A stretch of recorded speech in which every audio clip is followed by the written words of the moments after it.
subscribe, like, dan nyalakan loncengnya ya. Ditunggu subscribe itu gratis. Assalamualaikum warahmatullahi wabarakatuh. Jumpa kembali dengan kami teknisi cahaya teknik elektronik murah Boyolali. Di video kali ini kita mau mereview PCB PSU dari produknya Bosch. Ya, dari produknya Bosch. Nah, kayak gini bentuknya. Kita menggunakan full soket ya, full soket, sama kita menggunakan dioda sisir paralel 2 biji.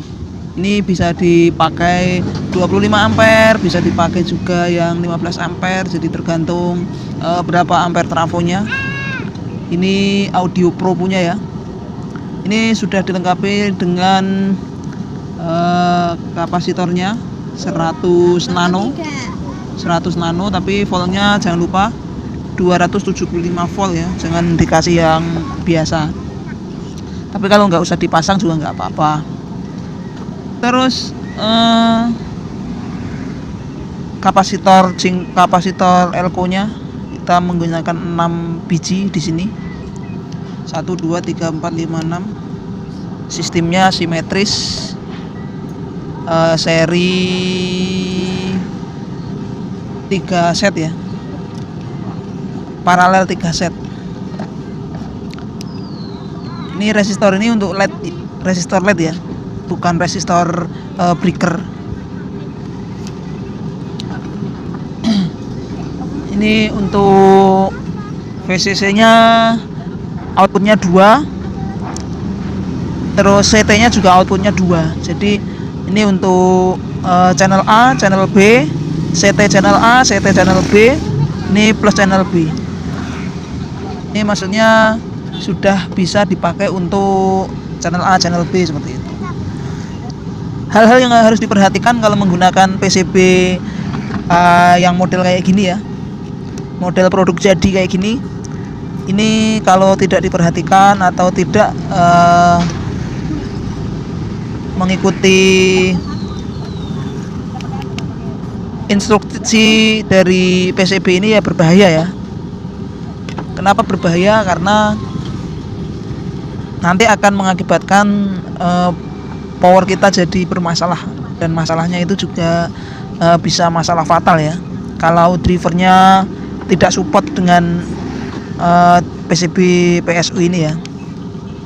Ini kalau untuk di Cahaya Teknik Elektronik Murah harganya di berandal 15.000 driver ini, PCB ini. PCB ini belum fiber ya, masih pertinak, tapi udah kuat. Yang harus diperhatikan dalam merakit driver ini adalah ini sudah ada lubangnya dan ada jalur yang tidak di finishing cat. Jadi ini jalurnya ini sebetulnya sudah blok gitu ya, tapi ada jalur yang belum di finish atau jalur yang tidak di cat ya. Nah, ini fungsinya sebetulnya kita nanti harus membuat jalur tambahan ya, menggunakan jalur tambahan kawat ya. Jadi bisa dipakai kawat, bisa dipakai timah seperti itu ya. Tapi kalau saran saya menggunakan kawat ini ya.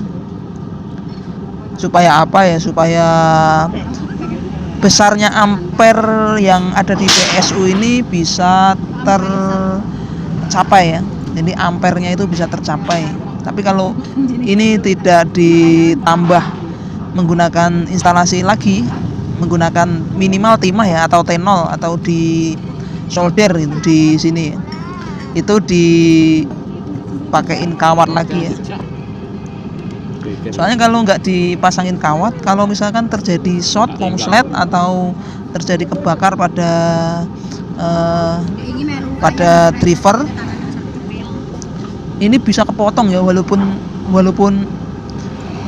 ini setebal ini ya, ini bisa kepotong. Terutama yang bagian tipis-tipis kayak gini bisa kepotong. Yang harus diperhatikan lagi adalah ini jalur CT ini. Ini sangat tipis sekali. Jadi ini wajib dipasang jumper atau dipasang kawat di sini. Saya sering sekali ada masalah di sini, kelupaan atau hanya saya tenol saja, hanya saya patri saja. Ternyata ini kurang kuat nih, harus dipasangin kawat ya. Terus di bagian baut sini, ini baut 1, 2, 3, 4. Ini harus dikerok lagi jalurnya ini. Kalau nggak dikerok, harus dipasang isolator ya. Biasanya ring isolator yang saya pasang di sini, ring isolatornya jingkolan, transistor jingkolan yang kita pasang di sini, supaya jalur yang ini tidak kena ke body power ya. Ini kan jalurnya ini jalur arus ini. Nah, arus positif. Bayangin ini jalur positif kalau kena body power. Ini bisa keluar jin, ini bisa meledak ini powernya nanti.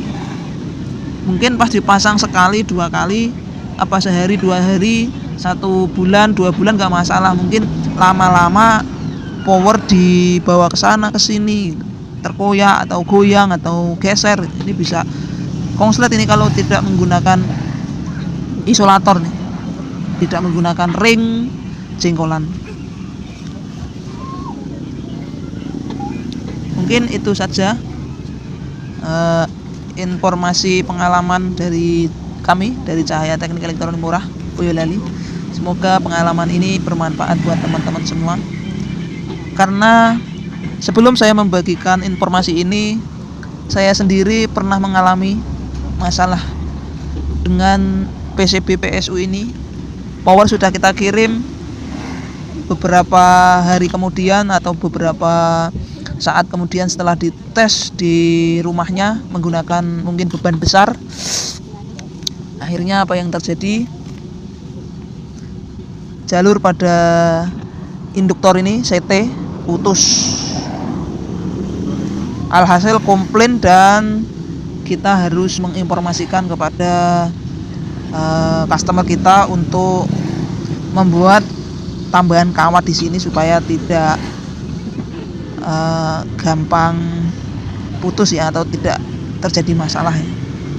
Karena kita tahu semua, sering saya informasikan juga bahwa apa yang ada di dalam rangkaian power itu sifatnya semua terkait ya. Jadi hal yang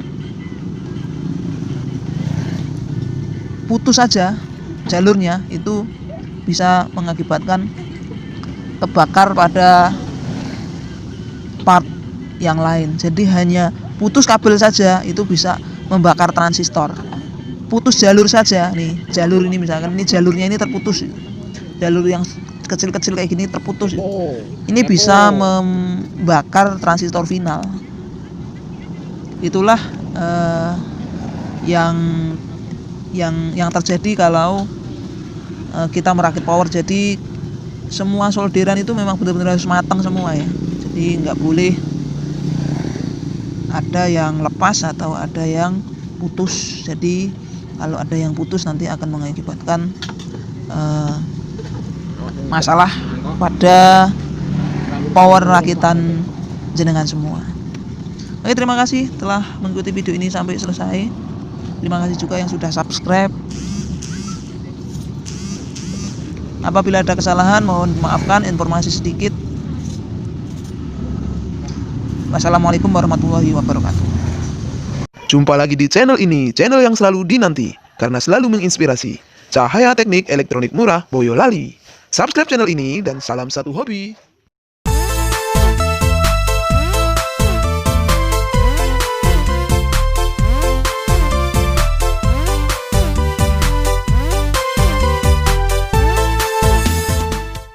Jangan lupa klik subscribe, like, dan